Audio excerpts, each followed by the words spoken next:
Have you ever had your identity stolen? Do you know the most stolen identity in the world? God's. Well, why do you say that?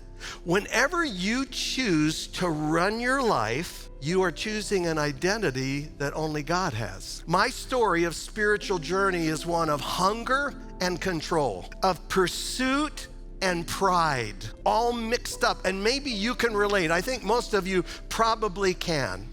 Think about this. What in your life has worthship?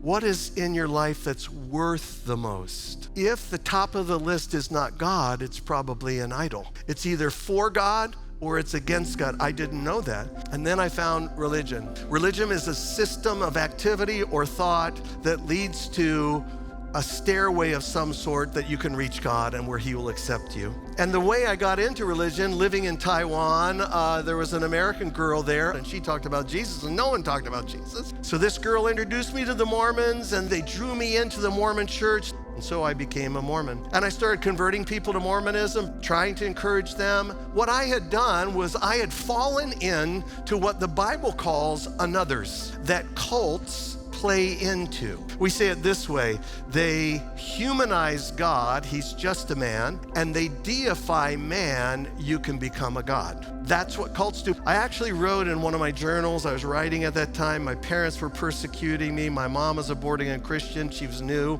as a believer. My father was just a religious guy. I would go to the Mormon church. He'd stop me walking in the house at the front porch and put his arm up. It's pretty significant when it's a Marine colonel, you know. And I'd say, Dad, can I come in? He'd say, you got any new gods today? And so I continued to grow, and there had to move in across the street this Christian guy, and you could tell he was a Christian right away because he just smiled all the time. I mean, what's going on here? And when I learned he was a Christian, I labeled him. He's got this stupid Christian grin. We're the true Christians, but he's got this stupid Christian grin. You know how we judge each other.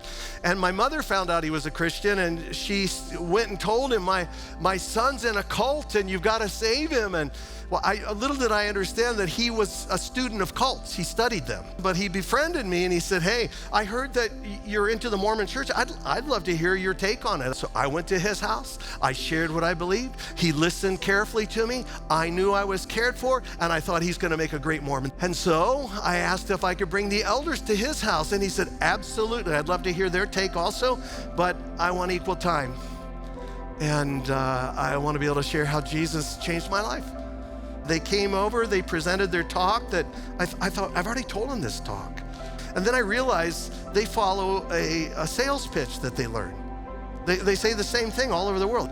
And so he listened intently, and then at the end, he said, that's incredible, guys. May I share with you my story? They said, no, we're not here to argue. We're here to tell the everlasting truth, so we have to go. And I was like, guys, this was a part of the deal that he would have equal, it's his house. No, Les, we have experienced things like this, and they could tell, he's going to say something different. And Doug said, I'm going to leave it up to you, Les. Listen, everybody, the decision you make in a moment can change your life forever. I said two words that changed my life forever. I said, let's stay. He shared this crazy story of how he had tried everything to become righteous, and how he read the scripture, you must be born again. Your spirit must be born. You must die and let God make your spirit come alive.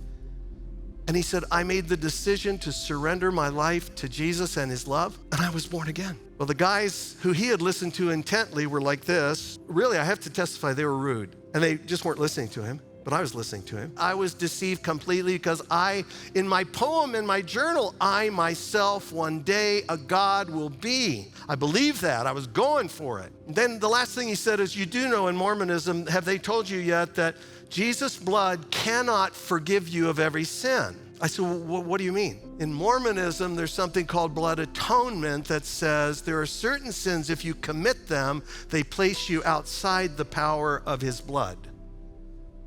And so you know what the answer is? You giving your blood. How can my filthy, stinking blood cleanse me of a sin? It's the ultimate insult to the blood of Christ. And I said, guys, is this true? They said, yes, there's certain sins outside his power. It was like the Spirit of God, even though I wasn't a Christian, took this band that held my mind and broke it. Later, after I became born again, I discovered the passage in Hebrews 10 that says this: every priest goes to work at the altar each day. He offers the same old sacrifices year in, year out, and never makes a dent in the sin problem.